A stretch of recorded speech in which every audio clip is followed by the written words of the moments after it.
Yeah, it's your boy Wabi from the Politically Correct Show, and today I'm just gonna talk to you about the show. You know, for all my 15 subscribers out there, shout out to y'all. I can't appreciate my first 15 subscribers. I can't express how much I appreciate them because it's just like, this is the beginning. This is from scratch. This is what they call uh, a natural growth in YouTube, which means I'm not doing anything special. I'm not pulling any hands or any fingers. I'm just trying to do me, and I'm just trying to naturally grow my subscribers and do it based off of my talent, based off of what I can say, based off of what I can influence and what I can do, and also who I can collab with, because there's so much talent out here in Seaford that you guys don't know because, it's lower Delaware, so you don't really hear about us. Some people don't even know that Delaware's a state. And that's part of the reason why I'm doing this, is because I just need people to understand that not only am I a genius that needs to be put on, but there's so many other geniuses, talented, just dope people out here, just Seaford, Seaford. I'll tell you a story real quick. A few months ago, Seaford just won the state championship in football in high school, and not much people showed up in the playoffs. I was there every playoff home game, and I'll tell you, for a home crowd, it wasn't really that much people, but then, the state championships came up, and, it was kind of live there. Um, Not much people I knew personally there, but, a lot of people showed up to support Seaford there. So, uh, thank God for that. But, we end up winning the state championship, and I just was thinking about the whole time, like, damn, it took the state championship for everybody to really come out there and show up. I don't think that's fair. Not to the youth. I don't think that's fair. So this is how I make the playing grounds a little more even, because this is somewhere out in the city. you know People would have been all over that, and it would have been this huge spectacle, and they would have gotten the look that they deserve. But you live and you learn, and you understand how it is out here. So, for being the second smallest state, we get overlooked a lot. So that's part of it. But really started this, the whole thing, my whole madness is I'd say Dame Dash, because um, when I was a little kid, Dame Dash used to go on like places like the Breakfast Club and all that stuff, and he used to talk about ownership. And when Dame Dash talks about ownership, I don't know, I just feel like super inspired when he talks about ownership, because when Dame Dash talks about ownership, he really go in on the point of ownership, like to the point I didn't even really understand. Like, Dame Dash used to talk about, so hold on, fast forward, go back when I was a kid. When I was a kid, understandably, I always wanted something like a business, because I knew that made a lot of money. Just like any guy. That's why we'd be like, when we was little shorties, we looked up to the dope man. It's because it's true. Because they owned something, and we understood that because they owned it, they made a lot of money. That's just how it goes. So when I was a kid, I always looked up to ownership, no matter what type of ownership it was. So when Dame Dash was talking about ownership, he was talking about not necessarily making the money for it, because making the money is great. Being a billionaire, that would be great. But he was also talking about the power that you have when you have ownership to something. When you have complete and total 100% ownership to something, it's yours. and it's only yours. So it's better. Like, for example, I don't like renting up stuff. Like, renting an apartment, you have to do that in order to survive and shit. But I'm never gonna rent a house because I just want to own a house. You know what I'm saying? Before I ever rent any house, I'm gonna own a house. Because ownership is just too important. I just loved his thoughts on ownership and how, do you have a boss? Oh, you have a boss. Another man's telling you when to clock in and clock out. How is your son gonna think about that? Like, Dame Dash really makes you think about ownership and how important it is. And I'm not saying that, like, you can't be an employee, because we need employees. And in order for me to be an owner, I have to have an employee. You know what I'm saying? But ownership, for me, when he was talking about it, and I was just thinking about how I am and how creative I am and this, that, and the third, I was just understood that that's the road that's meant for me, is to be an owner. So I own this YouTube channel. I think it's just simple as that. So we go to Ding Dash, and then we fast forward a little bit. I'll spare y'all some time and fast forward a little bit to today's time, where I'm doing the YouTube channel. All right, Seaford wins the championship. Very inspirational, very inspiring to watch and see. Just coming out, because when I was in high school, the Seaford team sucked. So when I saw them win the state championship just a few years later, I was like, wow. It's like dreams do come true, because I never really imagined Seaford being this great football-wise, and I was in shock. I was like, wow, already? Oh, them boys know how to ball, don't they? So I had to stop in the playoffs. When the playoffs happened, I had to stop by and watch this myself. So every home game, I made sure I watched that shit, because, I wanted to support. I can't talk crap about how we used to lose, and then when we finally start winning, I'm gonna be a hater and not show up. Heck no, I wanted to see this for myself. And then when they won the state, but before they even won the state championship, I already knew they was gonna win the state championship. But then they won the state championship, and it was solidified. And I was just like, wow, I just witnessed history in the making.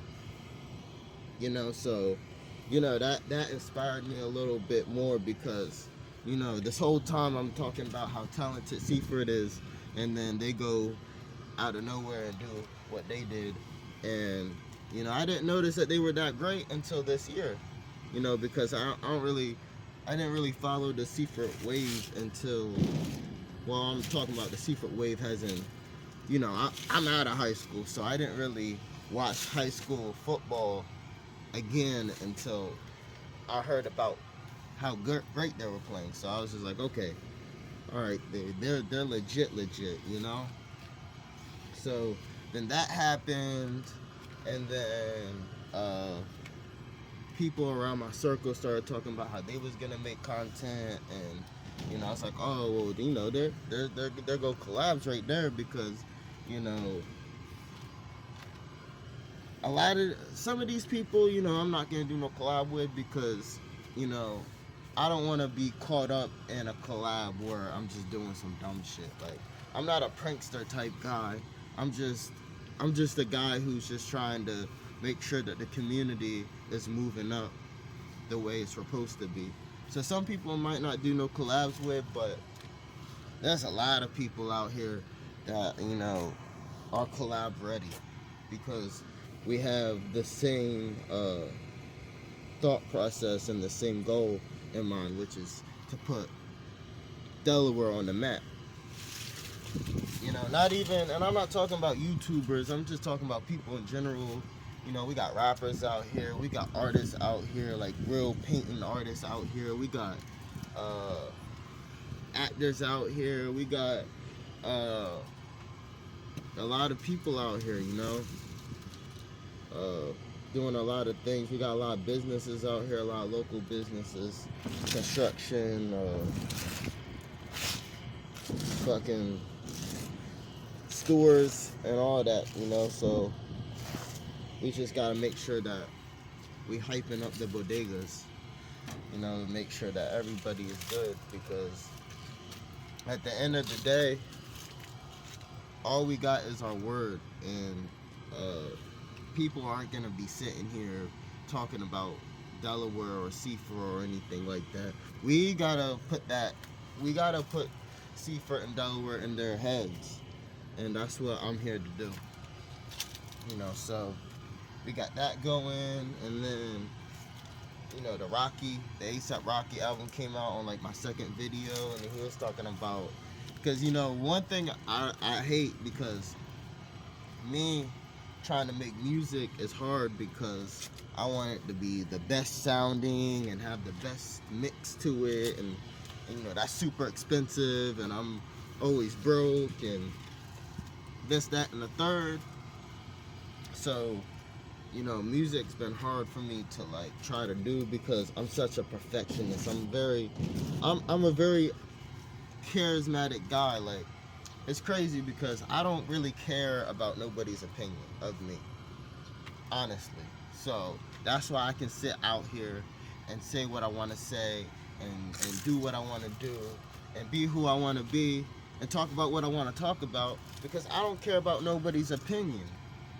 But I still want to do well, and in order to do well in music, people have to like it, you know? So I'm very self-conscious about that one thing, being good in my art, because that's the only way you really are good in your art, is if other people enjoy that shit, you know? So it's very expensive for me personally to make some music, you know, so that came into play. You know, I might do a reverse Joe Budden where I'm making YouTube, and then I'm going to make some music and all that stuff. You know, I have a few YouTube ideas that I'm gonna start this summer for you, a little sneak peeks of what I'm gonna do this summer. I'm just gonna tell you a little tease. It's a second YouTube channel, but about what? Stay tuned to find out. You know what I'm saying? So I got that stuff planned. You know, there's just so much planned that I have, you know, YouTube wise. So it's like,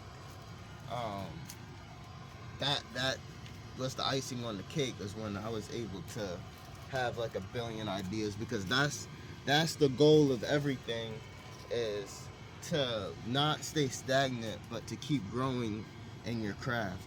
You know, like what Yeezy said, you know, like he said, Nike signed me for one design, one deal for one design. Like, you think I only have one design? Don't you know I have a billion designs in my head right now? Like, you know, like, there's just so much things that I can do myself, because, you know, I'm just the ultimate genius.